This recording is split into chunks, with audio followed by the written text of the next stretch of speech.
Hello বন্ধুরা, জয়গুরু দাস কিচেনের নতুন আরেকটি ব্লগে তোমাদের সবাইকে স্বাগত। আমি আজকে নিয়ে এসেছি নতুন একটি রেসিপি নিয়ে। সেই রেসিপিটি হলো দেশি আলু দিয়ে শিং মাছের ঝোল। আর এই রেসিপিটি প্রথম থেকে শেষ পর্যন্ত দেখার অনুরোধ রইল। তো আমি রেসিপিটি করার জন্য শিং মাছ কেটে ধুয়ে শিং মাছগুলোকে ভেজে নিচ্ছি। তার সঙ্গে একটা পুঁটি মাছও আছে। তো ভাজা আমার হয়ে গেছে, এখন আমি এটাকে নামিয়ে নিচ্ছি। নামিয়ে ওই কড়াইয়ে পেঁয়াজ সম্বাস দিয়ে দেশি আলুগুলো দিয়ে দিলাম। সেটা তোমাদেরকে দেখাতে পারিনি, হলুদ লবণও দিয়ে দিয়েছি, ভুলে গেছিলাম ক্যামেরা করতে। তো দিয়ে আমি এটাকে ভালো করে ভেজে নিচ্ছি, দেখতেই পাচ্ছ। তো পরিমাণ মতো লবণ হলুদ তোমরাও দিয়ে দেবে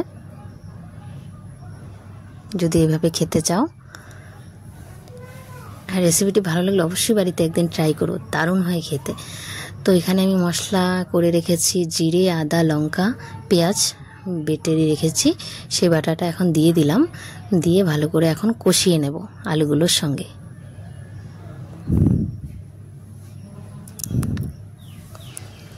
তো এইভাবেই নেড়ে চেড়ে আমি 5-10 মিনিট এভাবেই কষাতে থাকবো, যাতে মশলার কাঁচা গন্ধটা চলে যায়।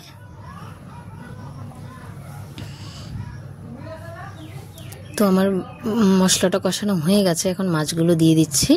মাছগুলো দিয়ে আরেকটু নেড়ে চেড়ে মশলাগুলো মাছগুলোর সঙ্গে লাগিয়ে নেব।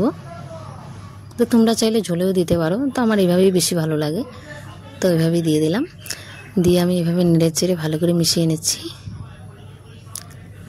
মাছগুলোর সঙ্গে। তো মেশানো হয়ে গেছে, এখন আমি ঝোল দিয়ে দেব। ঝোলে আমি আজকে এখানে কাঁচা জল ইউজ করেছি, ফোটানো জল নয়।